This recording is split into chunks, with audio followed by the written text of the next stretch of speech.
কিসো? ওই যে আভা আবার প্রপোজ করছে, রিজেক্ট মাইরে দিছে ওরে। শোন, আরে আমারে তো কি হইছে? আরে ও তাওসিফ, একটা মেয়েকে তুই প্রপোজ করছস, ওদের রিজেক্ট করে দিছে, তো কি হইছে বল? তুই যে একটা মেয়ের জন্য মাঠের মধ্যে দাঁড়ায় পড়ালেখা বাদ দিয়া চোখের পানি ফালাইতেছস, ওই মেয়েকে পড়ালেখা বাদ দিয়া তোর জন্য চোখের পানি ফালাইতেছে?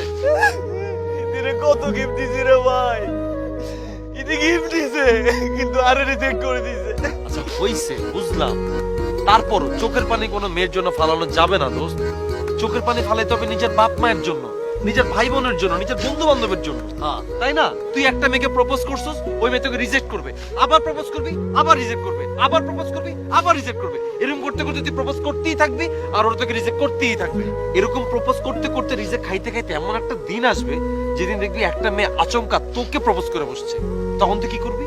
ইদিরে বুকে দৌড়াই ধরবো। নো, তখন তুই ওকে রিজেক্ট করে দিবি, বুঝছস?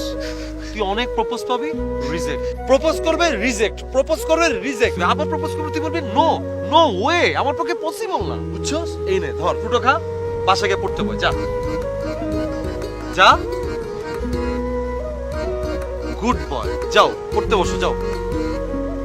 আমি বুঝতে পারছি, বুঝতে পারছি, যাও। কি একটা অবস্থা বলতো, তাওসিফ ছেলেটারা দেখছোস? আমার লেগে ছেলেটা নষ্ট হয়ে যেতেছে একদম।